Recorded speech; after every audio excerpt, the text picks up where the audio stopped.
নমস্কার, আমি অনির্বাণ। আমাদের চ্যানেল আপনাদের সকলকে স্বাগত। আজকে এই ভিডিওতে কথা বলবো দ্য কনজিউরিং সিনেমাটার রিভিজিট নিয়ে। তো চলুন ভিডিওটি শুরু করা যাক।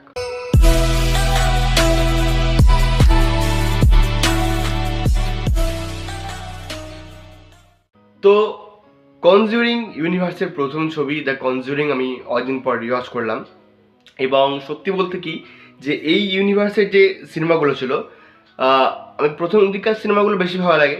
শেষ যে কনজিউরিংয়ের যে দুটো পার্ট এসেছে, devil made me to do it এবং লাস্ট রাইটস বলে, আমি এখনও দেখে উঠতে পারিনি। তো দেখুন, এই যে ইউনিভার্স, এই ইউনিভার্সে যে সব ছবি কিন্তু ব্যাপক এমন নয়।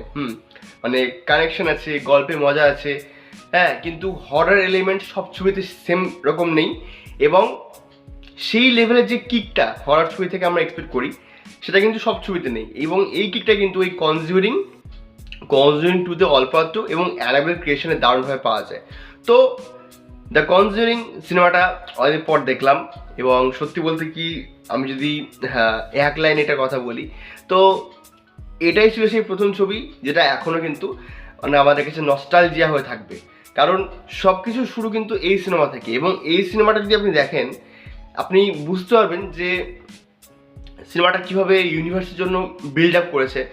এক তো হচ্ছে অ্যানাবেলের পুতুলটা দেখানো, যেটা আর কি অ্যাকচুয়ালি কেমন দেখতে ছিল আমরা জানি, মানে সিনেমায় যখন হরিফাইং করে দেখানো হয়েছে তেমন তো নয়।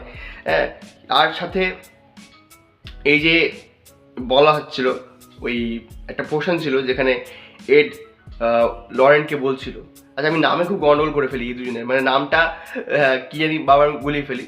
তো এই যে এডের যে স্ত্রী, হ্যাঁ, সে আর কি ওই যে বিভিন্ন বিষয়গুলো অনুভব করতে পারতো, এবং তার একটা কিছু হয়েছিল তার সাথে, সেটার কিন্তু হিন্ট আমরা এখানে কনজিউরিংয়ে পাই। এবং সম্ভবত devil made me do it এবং লাস্ট রাইটসে সেটার কোনো একটা পোর্শন দেখানো হবে, মানে কনজিউরিংয়ের ব্যাক স্টোরি হিসেবে হয়তো ওই দুটো দেখানো হবে। আমি জানি না, যারা দেখেছেন তারা জানাবেন যে এই দুটো পার্ট কেমন।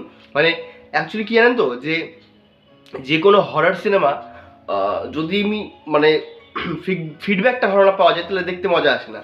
এবং কনজিউরিং খুব শুনতাম হেভি সিনেমা, কিন্তু গিয়ে এখন যা হরার সিনেমা বেরোচ্ছে সব কিন্তু চোখ বন্ধ করে ভরসা করে দেখা যায় না। তো আপনারা যদি একটা হরার সিনেমার তাদের সুন্দর করে তালিকা করেন, যারা কি ভিডিও দেখবেন যে কোন সিনেমাটা অ্যাকচুয়ালি কিক দেবে, হ্যাঁ, তাহলে কিন্তু মানে দেখে রিভিউ করতে মজা আসবে। হয়তো জাম্প স্কেয়ার ভালো পেলাম না, হ্যাঁ, বা হয়তো গল্প ভালো পেলাম না, এরকম যেন না হয় সেটা আপনারা একটু দেখবেন যারা কি ভিডিওটা দেখবেন।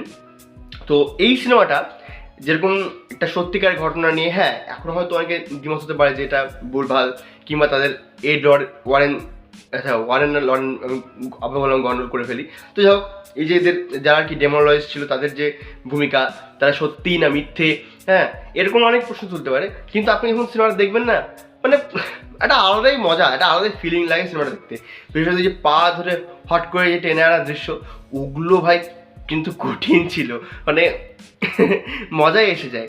এবং যেটা আর কি ব্যাক স্টোরি বলা হয়, ব্যাক স্টোরিটা কিন্তু ওই মুখে মুখে দেখিয়ে দেওয়া হয়। যদি আর একটু যদি স্ট্রংলি দেখানো যেত তাহলে বোধ হয় জমতো, এমন মনে হয়েছিল একবার। কিন্তু হ্যাঁ, সিনেমাটা আমাদের বেশ ভালো একটা, মানে কি বলবো, horror feeling, horror environment deliver করতে পারে।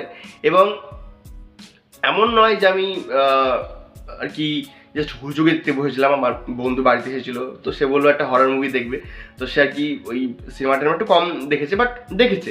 তো তার সাথে আর কি দেখতে বসলাম, একটু মানে রিভিজিট করতে ইচ্ছলো। আমি যে বললাম যে সব সিনেমায় কি দেখা যায় না, একটা জিনিস হয়তো আমি দেখিনি, সেটা যদি কাউকে দেখাতে যাই এবং যদি সেটা ভালো না হয়, তাহলে সে আমাকে গাল দেবে। সেই জন্য আমার কি যেন মনে হলো, আমি কনসার্ন দিতে বসলাম এবং সে জন্য আর কি দেখা হলো।